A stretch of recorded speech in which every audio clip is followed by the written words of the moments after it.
Hey coders, welcome to DK Software World. In today's video, we are going to talk about what is coding and why we need to learn it. Because someone from non-CS background may not know what coding is.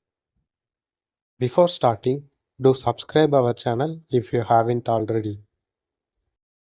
Now, let me ask you a question. What will you do if you want your friend to switch on the fan?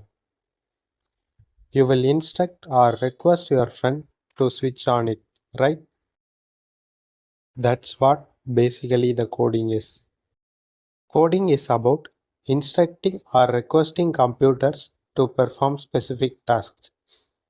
When we write code, we are essentially giving the computer a set of detailed instructions and telling it what to do and how to do it. And to give the instructions properly, we are using special languages called programming languages. There are many programming languages. We are going to start with C programming, which is the mother of all programming languages. We will start C programming from the next video, and I will teach everything I know about C programming.